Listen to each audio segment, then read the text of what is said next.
Po është një situatë shqetësuese për bizneset që po ballafaqohen në këtë situatë, sepse humbjet janë të pariparueshme, ka ndërprerje të energjisë elektrike pa paralajmërim, dhe sidomos te sektori prodhues, kjo është një kosto shumë e madhe e humbjes së materialeve të landeve të para që janë në proces, të cilat ndoshta edhe duhet gjuhën. Po përveç asaj bizneset po paguajnë shumë shtrejt në çmimin e energjisë elektrike, tash jemi edhe mungesë. Madje unë kum thonë ama mirë me mbet pa energji, mungesë energjisë apo me çmime të larta, ndoshta më mirë është me çmime të larta, të na fatkeqësisht po ndodhin të dyat. Edhe jemi të paguar çmime 2-3 fish më të larta, edhe ka pas realisht edhe bizneset që kanë qenë në tregun e lirë ka pas ndërprerje të energjisë elektrike, po fatmirësisht ajo situata nuk është përballë, s'pakën sa kemi informata, ndërsa te bizneset tjera situata në vend nuk duket të jetë e mirë në situatën aktuale në cilën po ballafaqohemi. Tash varet sa zgjat tash kjo mungesa e energjisë elektrike, nëse ka ndërprerje të vazhdueshme të energjisë elektrike, sigurisht që ka biznese që s'mundet me përballu, me punu dhe ndoshta edhe s'mundën hiç edhe se kanë ose duhet me dhezë gjeneratorë të viteve 2000 edhe me vazhdo me punu. Domethënë, situata nuk është e mirë, po shpresojmë që do të rregullohet, s'po shihet që do të rregullohet, sepse s'kemi kur gjë ende. Nuk i kemi as planin e prodhimit edhe planin vjetor të bilancit të energjisë për vitin 2026, kemi në fund të janarit. Vitin e kaluar është aprovu plani i vitit 2025 në nëntor të vitit 2025, do më si ka kalu viti, tash s'kemi ende, aja që ka po shijet edhe që ka po dime, që po, do të kemi prapë rritje të çmimit të energjisë elektrike, ndoshta nga fillimi i muajit prill, sepse importi është jashtëzakonisht shumë i lartë, kërkesa në anën tjetër është shumë e madhe, edhe vetmja fond që do të mbetet është rritja e çmimit të energjisë. Cili do të më bëjë një strategji, faktikisht ekziston një lloj strategjie, ta quajmë strategji e energjisë të vitit 2032, mirë po duhet me shtu kapacitetet e prodhimit të energjisë elektrike. Na pidim ballafaqqimet do vjetërsinë e kekut, remontet që kanë fillu, bloqet janë shumë vjetra, po njëjtën kohë duhet me bëj alternativa tjera. Na i hupëm disa mundësi, kemi hup kontr globalin, s'po kemi projekte të reja për energji solare, energji tjera të ripërtreshme, kemi mungesë domethënë të strategjisë për zhvillimin e energjisë për momentin. Urojmë që të formohet sa më shpejt qeveria, të fillojnë edhe mjetet, fillojnë edhe subvencionimi i bizneseve, sidomos ato që janë në tregun e lirë, të financohen, të ndihmohen, po edhe bizneset tjera, edhe të krijohet një mekanizëm që i ndihmon biznesit, sepse fundi biznesi e mon edhe shtetin, i mon edhe të punësuar të jemi, sidomos sektori privat, jemi rreth 400.000 të punësuar që marrin paka nga ky sektor.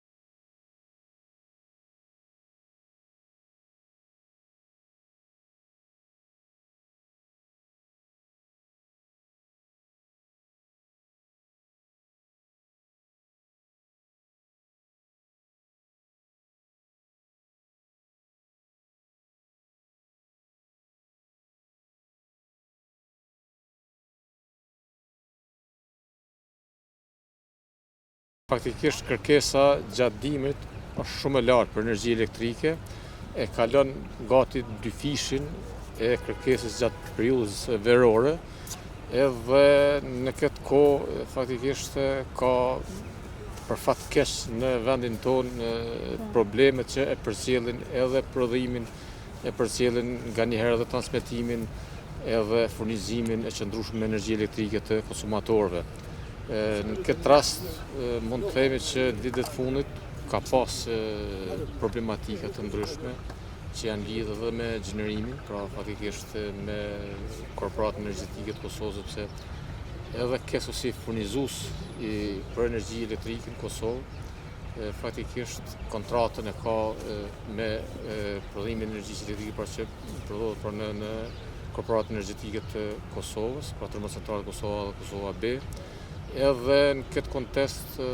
ata janë përballur disa herë me problematika për marrëdhëniet e bllokëve, sepse ka një vjetërsi të konsiderueshme operimi të tyre dhe nuk janë të besueshme dhe të qëndrueshme në prodhim të vazhdueshëm të energjisë elektrike. Edhe reduktimet faktikisht nga një herë janë të detyrueshme për shkak të këtyre problematikave pra që përcjellin sistemin elektricistik të Kosovës. Reduktimet e tilla ndikojnë shumë në ekonominë edhe biznesore, në kompanitë prodhuese, shërbyese, gjitha këto sepse ato kanë një kontinuitet prodhimi dhe nëse vërtet në atë periudhë kohore gjatë punës së tyre, sidomos të prodhimit, ka ndërprerje të energjisë elektrike, ato i sjellin shumë koksare dhe faktikisht i sjellin dëme ekonomike të konsiderueshme. Kështu që shpresojmë që të ardhmen në farë mënyrë apo tjetër të ketë një qëndrueshmëri ndoshta më të mirë për punën të energjisë elektrike. Po zakonisht remontet ose rehabilitimi i bllokëve në Kosovën A dhe Kosovën B planifikohet çdo herë gjatë stinës së verë, sepse edhe prodhimi vërtet kërkesa për energji e konsumatorëve shumë më vogël, edhe mundësitë janë shumë më të mëdha për rehabilitimin e tyre ose ndaljen e tyre për prodhimit, por duke pas parasysh se Kosova A me 3 bllokë që ka filluar ndërtimin e tyre në vitet 60, pastaj bllokët e Kosovës B në vitet 80-ta, kur dihet se ato prodhimin e qëndrueshëm dhe optimal e kanë diku deri në 30 vite, 40 vite. Edhe pastaj bie do të rendimenti tyre, bie besueshmëria, bie qëndrueshmëria, edhe pse bëhen remontet e tilla gjatë stinës kryesisht të verës, problemet çdo herë në farë mënyrë apo tjetër i përcjellin ato sepse e kanë kalu në farë mënyrë apo tjetër atë besueshmërinë ose optimalitetin e tyre të prodhimit. Pra, nuk është besueshmëria në nivelet që duhet të jetë për shkak të vjetërsisë së tyre, edhe pse bëhen remonte të vazhdueshme. Jo, unë nuk besoj në këtë kuptimin politik, sepse thënë të drejtën edhe punëtorët atje që mirëmbajnë, që kujdesen për termocentralet, inxhinierët, gjithaj stafi që janë në punë atje, punojnë, e kryjnë punën me nder, unë ashtu kam besimin, sepse edhe në kam një përvojë, unë 17 vjeçar që kam punuar në Kost, edhe di atë farë pune, po është problemi për shembull se në vitet të fundit, për shkak të disa politika që kanë rezultuar të gabueshme, faktikisht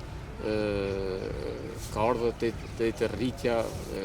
goxha e madhe, domethënë progresioni i rritjes së kërkesës për energji elektrike ka qenë ndoshta mbi ato standarde që duhet t'i përballoj pra një sistem elektroenergjetik, edhe faktikisht edhe ato përcjellin edhe sistemin transmetues, edhe sistemin e gjenerimit për të qenë të besueshëm për furnizimin me energji elektrike.